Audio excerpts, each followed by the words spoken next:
The observation of action patterns undertaken by the members of any given social community, including those of the observing subject, therefore necessarily allows for the derivation and classification of provisional value schema. And what I'm going to do with this one is basically say that when we watch people act, that's where we get our values from. Is that what it says? That's the really, yeah, basic version. So the observation of action patterns, just watching people act, undertaken by the members of any given social community. So that could be like a college campus, that could be your family, your friend hmm group, it could be people on the news, whatever. That it could be He's any, just covering that it happens in all yeah, bases any of given social communities. community, Yeah, including those of the observing subject, so the person that's watching, right. um, necessarily allows for the derivation and classification of provisional value schema. So pretty much you can look at what people are doing and figure out what they value. Right. Okay. And he goes further in the book to say that that's also how we learn, hmm is by seeing how others act. And then, in effect, then how other people act determines what we value. hmm Because we see how they act, then we act that way, then that's what we value. Interesting. Okay. Yeah, I mean, like it obviously. I feel like it obviously that makes sense, Mm-hmm. but to kind of put it in a more tangible situation, um, I the first thing that's coming to mind right now is like going into the gym, Mm-hmm. or in the very least, seeing somebody come out of the gym.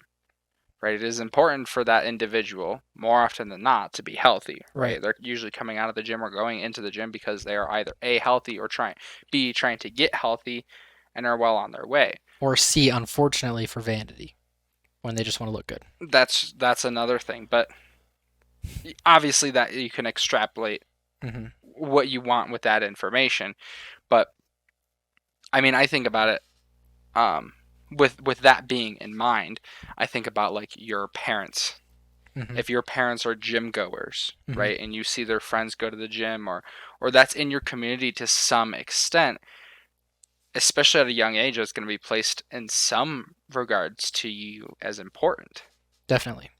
And I think that's why it's really that right there is really why it's so important to surround yourself with great friends, great people, and most importantly, be that thing you seek out. Because when you do raise kids, or even if you don't have kids, if you are affecting young minds, like one, it's a pleasure. It's Mm-hmm. an absolute pleasure to be able to discuss with a young individual. And I know we're young, but Right. younger, Right. Right. it's a very influential point of their life. And why wouldn't you want to do it for their benefit? Why wouldn't you want to inform Mm-hmm. them on a good behalf? But more importantly, I think that's kind of what at least most churches, especially the one we're going to, Yeah. strives to do, is like they strive to make this community so you're surrounded by people that have high ideals, high dreams and stuff. Mm-hmm. And even though we're imperfect people and we will fall short, Mm-hmm. it's just that standard that's constantly being set by your peers. And even when you fall, they're going to help you back Right. up. And I think I have two things. One really good example of that is the whole thing where if a parent is with their little kid and they're crossing the street or waiting at a crosswalk, hmm they don't jaywalk. And if any people come up with them, they also don't jaywalk, Yeah. even if they normally would, because they recognize that the kid is learning from that. Whether Yeah. implicitly or not, they don't. They don't hmm walk across the street. And then the second thing is, obviously, you and I are going through the book of James right now in the Bible, and I think that this relates a lot to that, um, hmm with how we act, because a lot of what James is saying so far is, you know, you can have your values, that's great, but it doesn't really matter if you don't act on them. Yeah. I think is a good way that would connect to this, and I think I would say that according to Jordan Peterson, that it also goes the other way around, where even if you have these values, of like Christian values and good things, then those are going to fade if you're acting poorly hmm and making poor decisions, because then you're going to adjust your values to reconcile with how you're acting. Yeah. And you know what else just came to mind as becoming a parent? Hmm. We're in that stage where we're young enough that we're not parents, but we're definitely thinking about it, you know? Sure. And I think something that's really crucial to this is like being able to take what we've experienced and saying, oh, this is what I want to do as a parent. This is how I want my kids to Hmm. see. Hmm. Because ultimately, our goal is to raise kids that are better than us, right? Yeah. Like if we were raised in like in my example, like if we were raised in a house where it's like it's okay to eat whatever you want, whatever you're craving, so like unhealthy foods, I don't want that for my kids. My kids will be better than me. At least I know for sure, at least in that sense, Hmm. because I will withhold that from them.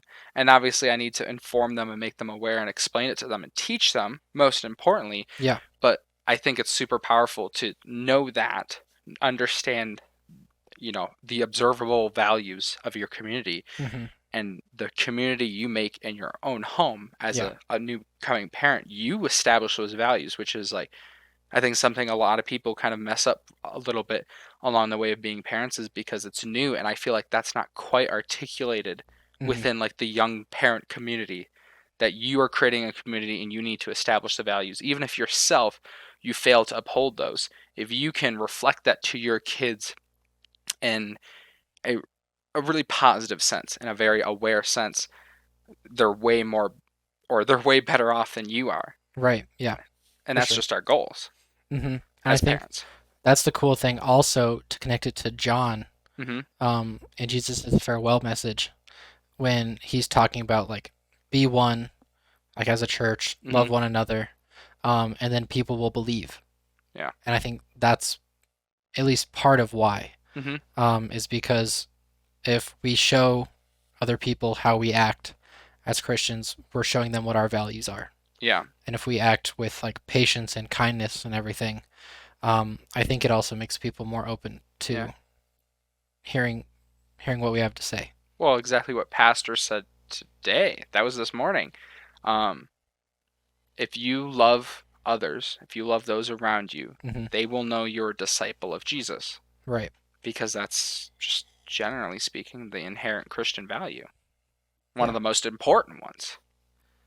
And that's just, yeah, it's that I yeah, it was a great quote. I know, dude. It connects. I know we didn't like It's all a wrap it in a big. nice bow, but It's all a big plan. yeah, it really is.